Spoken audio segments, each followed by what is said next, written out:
О, добрый день, мои сябры, проходьте, проходьте. Добрый день. Як з рамонками. Які пригожі кветочки. Палітвязень пішам мы даўно.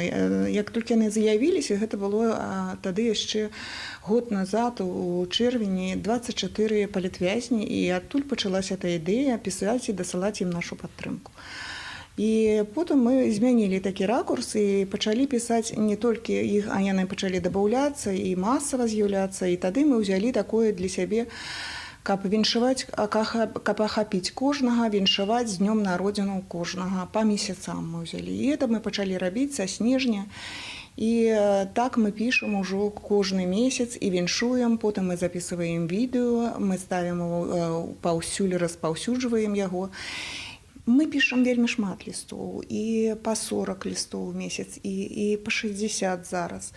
Але зваротных адказаў атрымліваем вельмі мала. Но гэта не прыпыняе наш энтузіазм, і мы ўсё роўна пішам, мы ведаем, што калі нават не дойдзе наша віншавальная паштоўка ці наш ліст да палітвязня, мы ведаем, што цэнзар абавязкова яго атрымае і будзе бачыць, колькі нас людей неабыякавых, теж, хто падтрымліваюць.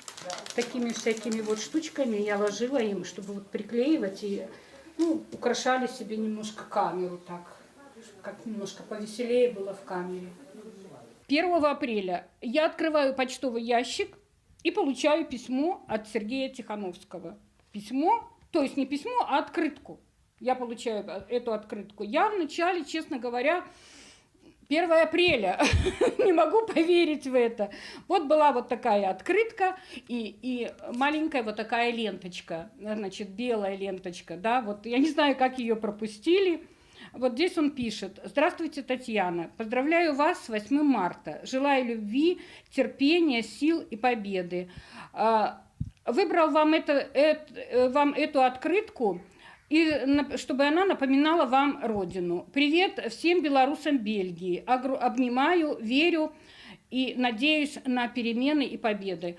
Это было им написано 4 марта. Получила я его 1 апреля. И, в общем, нам всем не просто жаль. Мы находимся в очень тоже тяжелом состоянии, потому что мы понимаем, насколько им там тяжело. Поэтому для нас главное дать им хоть какой-то глоток надежды и уверенности, что они не одни. Вот это наша основная цель, почему мы пишем письма политзаключенным.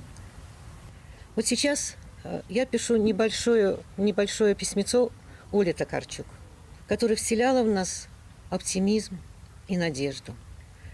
Очень не хватает ее улыбки, очень не хватает ее слов поддержки всем белорусам. Сейчас ей тоже плохо, как и многим нашим политзаключенным. Я пишу ей эти слова поддержки от нас, от белорусов в Бельгии, чтобы она знала, что она не одна, что мы все о ней помним, что мы ее любим, и мы ее ждем домой. И мы очень надеемся, что скоро наши политзаключенные все выйдут на свободу, и мы вместе отпразднуем один наш большой день победы.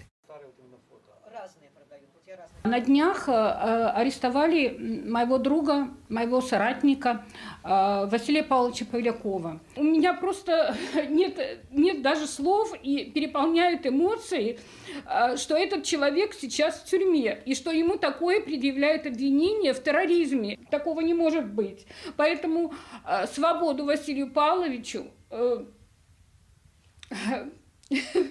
И, Василий Павлович, дорогой, мы, белорусы Бельгии, мы с вами. Держитесь, дорогой. Когда-то это все закончится. Я понимаю, что это очень тяжело, но держитесь. Всего вам доброго.